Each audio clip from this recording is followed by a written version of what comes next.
Hello students, myself is RP Singh.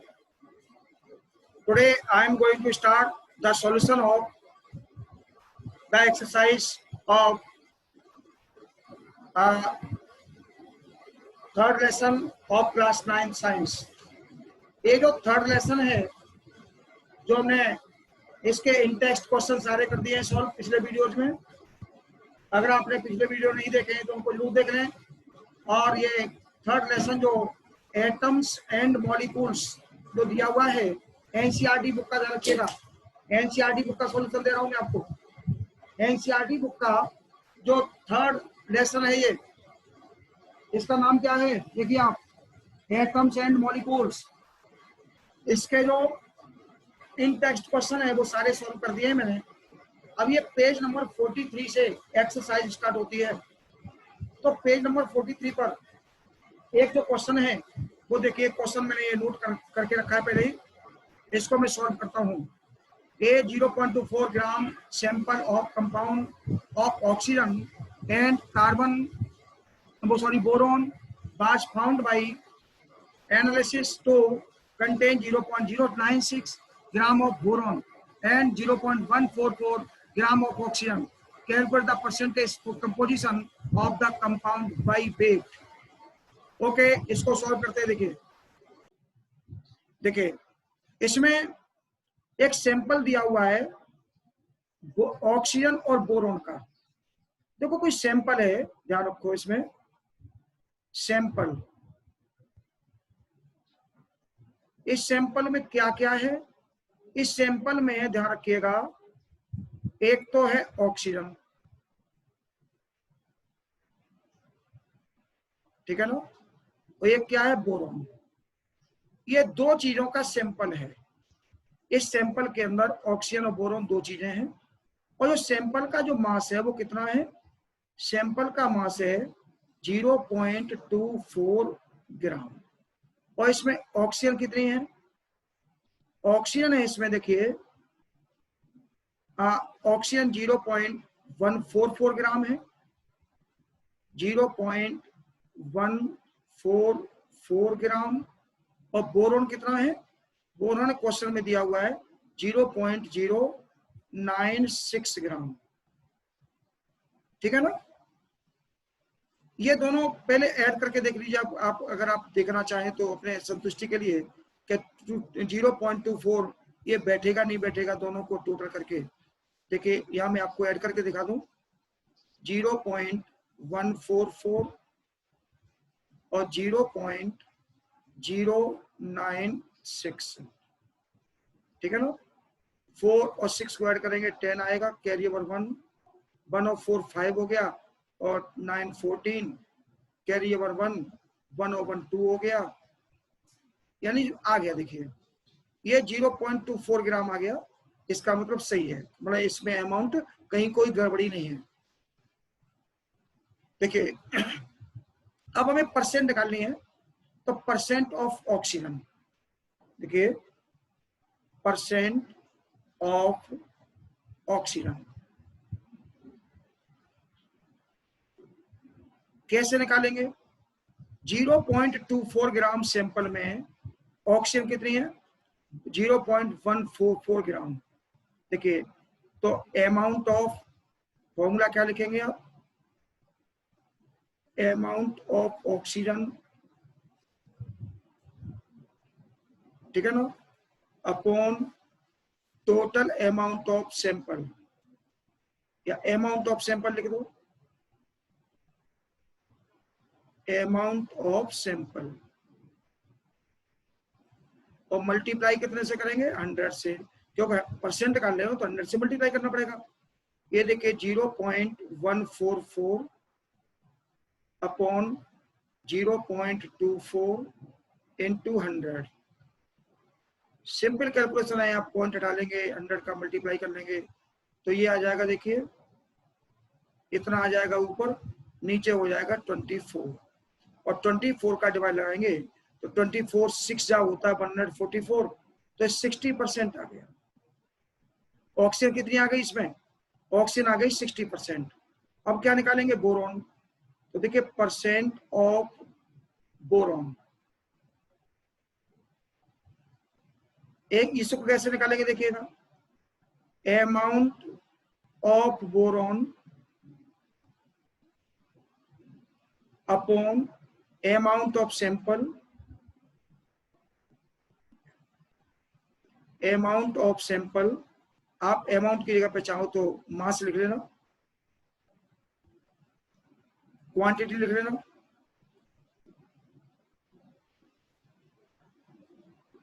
Amount की जगह पे आप चाहे तो मास लिख लीजिएगा, ठीक है ना। अमाउंट जहां मैं लिख रहा हूं ना, अगर आपको अच्छा ना लगे तो यहां मास लिख लेना, mass of boron upon mass of sample into कितना का 100 का। ये देखिए कितना आएगा, ये आएगा देखिए 0.096 अपॉन 0.24 मल्टीप्लाई ऑफ 100। ये पॉइंट जब हटाओगे तो 96 पर जीरो आ जाएगा, ऊपर एक ये आ गया, और 24 4 जा होता है 96 यानी 40%, ठीक है ना। अच्छा, इसके लिए मैं आपको एक सिंपल मेथड भी दे देता हूं।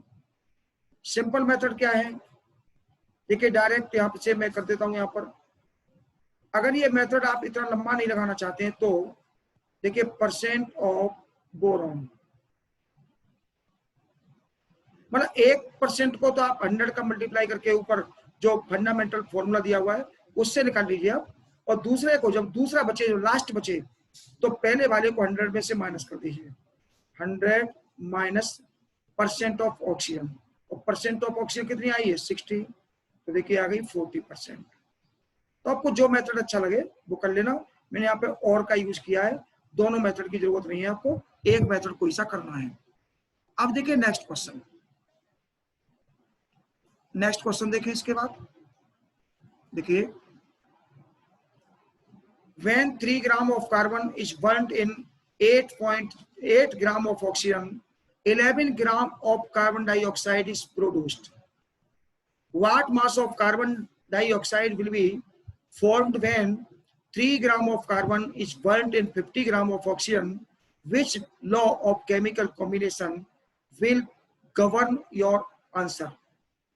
तो देखिए इसमें क्या है, कार्बन को ऑक्सीजन में जलाया, तो देखिए कार्बन प्लस ऑक्सीजन,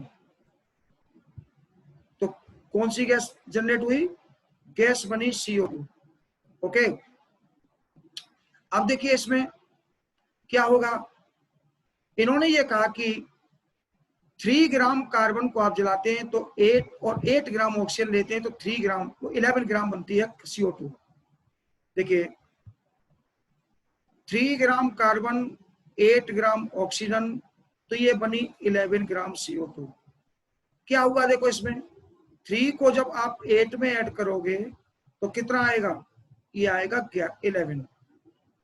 तो ये कंजर्वेशन ऑफ मास हो गया। इसमें जो लॉग काम कर रहा है ना, वो लॉग काम कर रहा है, ध्यान रखिएगा,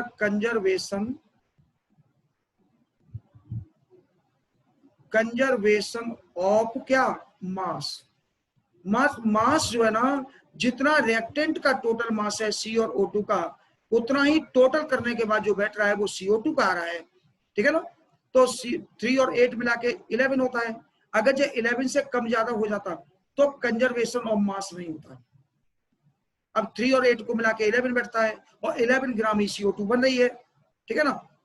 तो इसका मतलब कंजर्वेशन ऑफ मास हो गया। अब ये कह क्या रहा है, देखिए अब ये कह रहा है कि 3 ग्राम तो हमने कार्बन लिया।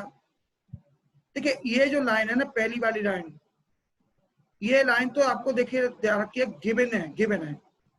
अब क्वेश्चन वाली लाइन दे रहा हूं मैं, क्वेश्चन वाली लाइन। अब क्वेश्चन वाली लाइन क्या है, देखिए क्वेश्चन वाली लाइन क्या है, 3 ग्राम तो कार्बन है और 50 ग्राम ऑक्सीजन है, तो कितने ग्राम CO2 बनेगी, ये क्वेश्चन पूछा है।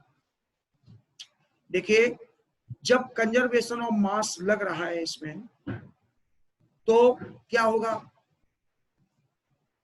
जब 3 ग्राम कार्बन 8 ग्राम ऑक्सीजन से जुड़ता है तब 11 ग्राम CO2 देता है, तो इसमें से 50 ग्राम CO2 पूरी की पूरी कंजर्व नहीं होगी। केवल इसमें से 8 ग्राम निकलेगी। देखिए only 8 gram O2 will conserve, या विल बी कंजर्व्ड लिख लो, विल बी कंजर्व्ड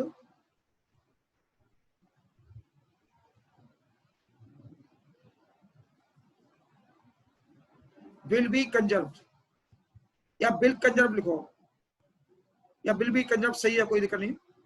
मतलब इसमें O2 जो है ना कितने ग्राम कंजर्व होगी, 8 ग्राम होगी।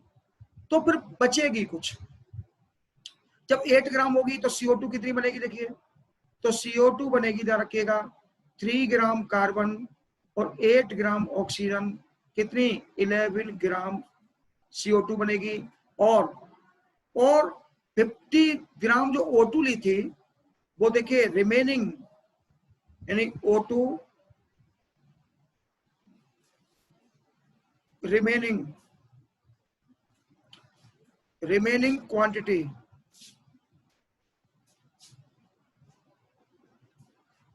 quantity of O2 will be 50 minus 8 is equal to कितनी 42 ग्राम। मतलब इसमें O2 जो है ना 42 ग्राम बच जाएगी, वो उसमें रिएक्शन नहीं करेगी, क्योंकि 3 ग्राम कार्बन को 8 ग्राम ऑक्सीजन ही चाहिए।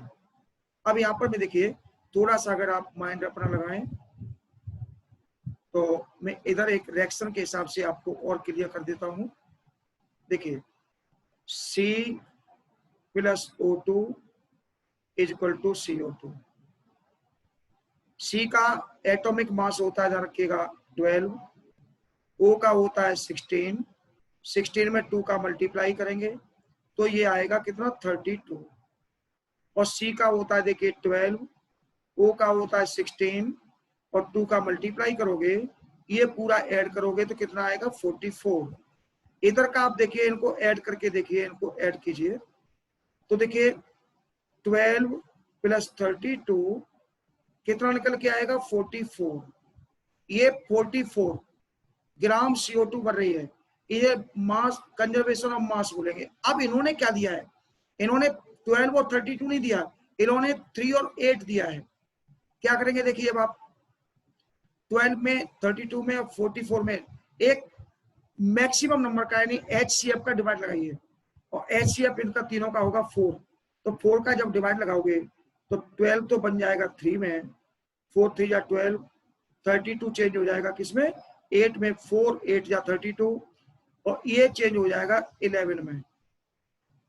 जब 12 ग्राम C लोगे कार्बन तो 32 ग्राम ऑक्सीजन लेनी पड़ेगी, तब 44 ग्राम CO2 बनेगी, और जब 3 ग्राम आप कार्बन लोगे तो 8 ग्राम O2 कंजर्व होगी और 11 ग्राम CO2 बनेगी। 3 और 8 को ऐड कर लीजिए 11 आएगा। तो जो इसका लॉजिक है ना, वो लॉजिक ये है, ये लॉजिक है कि 3 और 3 के साथ में 8 ग्राम ही क्यों लिया ऑक्सीजन को, 3 के साथ में 3 ग्राम कार्बन के साथ में 9 ग्राम ऑक्सीजन क्यों नहीं ली, 10 ग्राम ऑक्सीजन क्यों नहीं लिया, 7 ग्राम ऑक्सीजन क्यों नहीं ली, और 11 ग्राम CO2 ही क्यों बनाई, 12 13 14 ग्राम क्यों नहीं बनाई, 10 ग्राम CO2 क्यों नहीं बनाई। तो 3 और 8 को ऐड करेंगे 11 आएगा, और 3 और 8 कहां से आया, 11 कहां से आया, वो आपको मैंने पूरा समझा दिया है। 12 32 और 44 का जो HCF है 4, उसका तीनों में डिवाइड लगाया तो 3 8 और 11 आया। ओके, तो ध्यान रखिएगा, इसमें क्वेश्चन था कि कितनी CO2 बनेगी, तो ध्यान रखिए आंसर आया हमारा CO2 बनेगी 11 ग्राम और 42 ग्राम O2 रिमेन रहेगी, बच जाएगी, और कंजर्वेशन ऑफ मास इसमें लॉ लगेगा। ओके, ये क्वेश्चन क्लियर हुआ। अब देखिए क्वेश्चन नंबर नेक्स्ट क्वेश्चन देखें, क्वेश्चन नंबर 3, व्हाट आर, देखिए इसको मैं यहां से हटाता हूं, थोड़ा सा गैप करता हूं इसमें। देखिए what are polyatomic ions. What are polyatomic ions? तो पॉलीएटॉमिक आयन की मैं डेफिनेशन दे रहा हूं आपको। The ions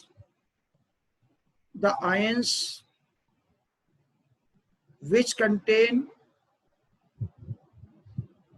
contain more than one atoms,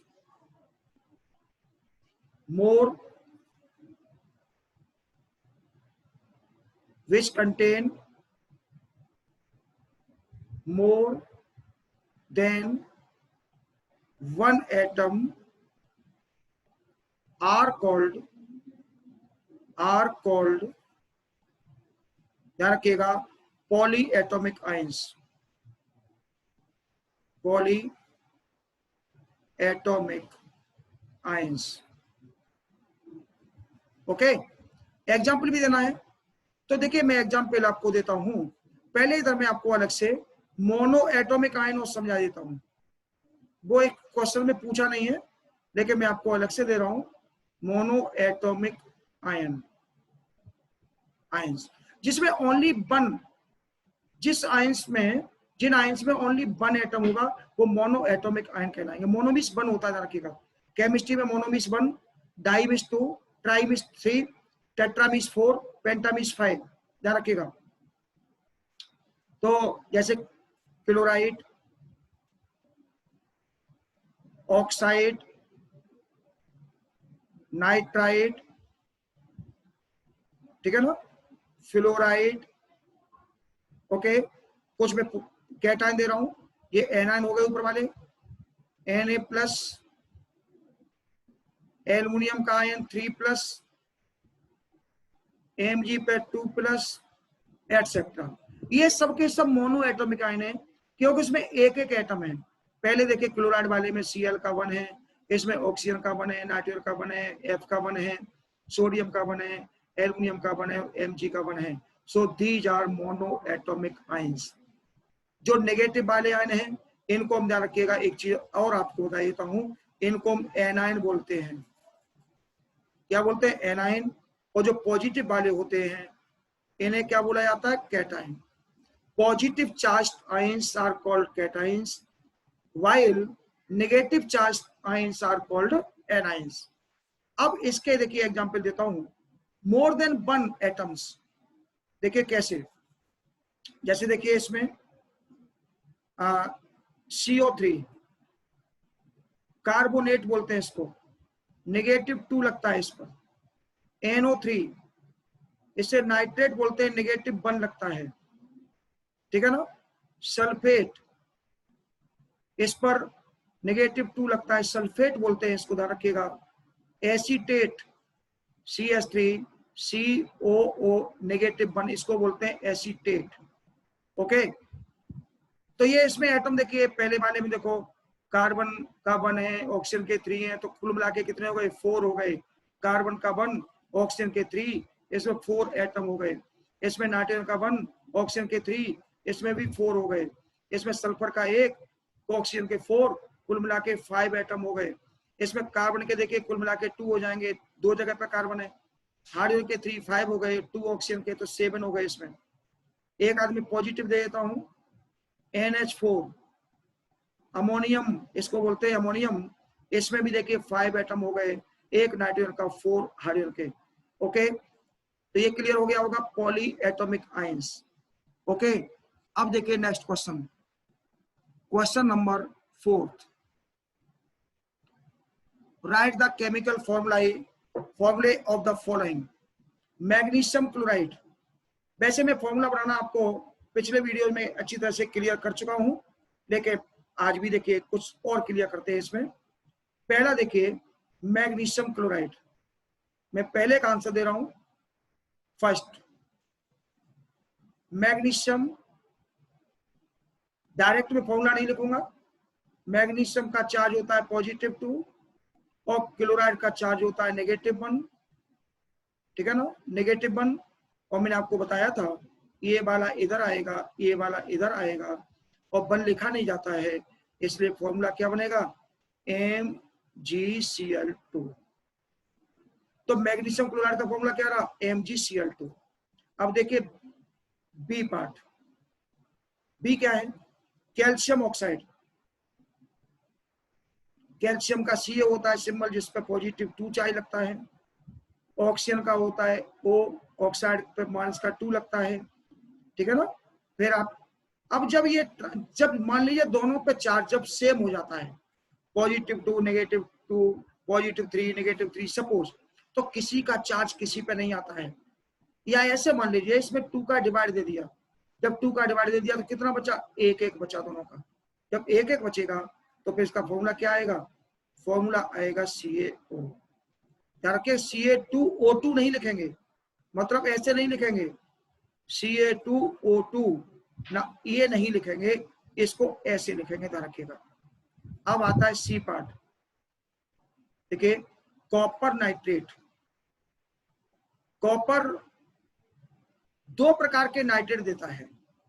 अब यहाँ तो कॉपर नाइट्रेट लिखा हुआ है, मैं दोनों फॉर्मूला दूंगा इस पे। देखिए एक पे तो कॉपर पे चार्ज होता है +1 और नाइट्रेट पे होता है देखिए -1। तो फॉर्मूला क्या बनेगा, फॉर्मूला बन जाएगा CuNO3। इसे बोलते हैं cuprous nitrate, CuPrus, cuprous nitrate. ये क्यूप्रस और क्यूप्रिक की बात आगे चल के आएगी, तब क्लियर कर देंगे। अब देखिए एक कॉपर होता है पॉजिटिव 2 चार्ज वाला, और नाइट्रेट का तो -1 ही रहेगा, और चार्ज ट्रांसफर होंगे, आप समझ में आ रहा होगा।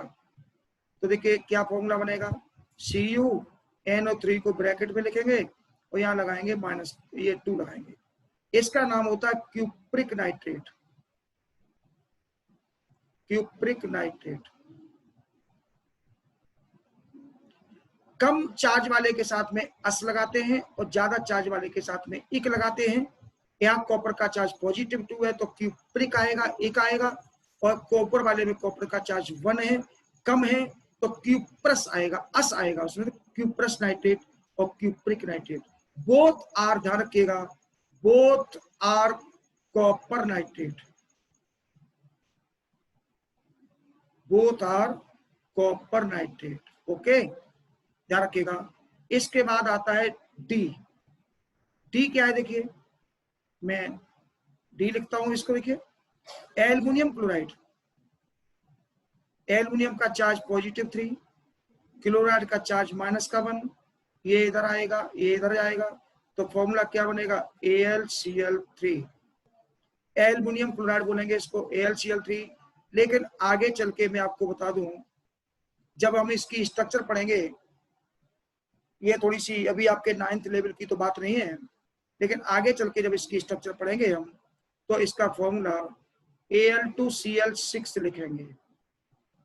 अभी आपको नहीं लिखना है इसको, Al2Cl6 लिखेंगे, क्योंकि एल्युमिनियम क्लोराइड की स्ट्रक्चर AlCl3 से नहीं बनती है, Al2Cl6 से बनती है, ठीक है ना। ये हायर लेवल की बात है, आपके लेवल की अभी बात नहीं है, इसलिए अभी आप ओनली AlCl3 ही लिख लेना, काम कर जाएगा आपके लिए। अब आता है देखिए ई पार्ट, कैल्शियम कार्बोनेट। कैल्शियम का चार्ज होता है पॉजिटिव 2 और कार्बोनेट का चार्ज होता है, ऊपर भी ना, अभी ऊपर लिखा भी था, -2। अब देखिए कैल्शियम पे पॉजिटिव 2 है, कार्बोनेट पे -2 है, तो किसी का चार्ज किसी के ऊपर नहीं लगाएंगे हम, क्योंकि कोई चार्ज ट्रांसफर नहीं होगा। या ऐसे मान लो कि 2 का डिवाइड दे दिया तो 1 बचा, और 1 को हमने ट्रांसफर कर दिया, तो फॉर्मूला बना CaCO3, calcium carbonate. Okay, clear हो गया, इतने आपको क्लियर हो गए होंगे। क्लियर, मैं यहाँ पर बंद कर रहा हूँ। ये 4 क्वेश्चन यहाँ पर क्लियर हो गए हैं। इस बुक में देखिएगा टोटल क्वेश्चन है 11 और नेक्स्ट क्वेश्चन बच गए हैं 5 से लेकर के 11 तक के, ये मैं आपको नेक्स्ट वीडियो में दूंगा। ओके, क्लियर, बंद करता हूँ। Okay, thanks for you.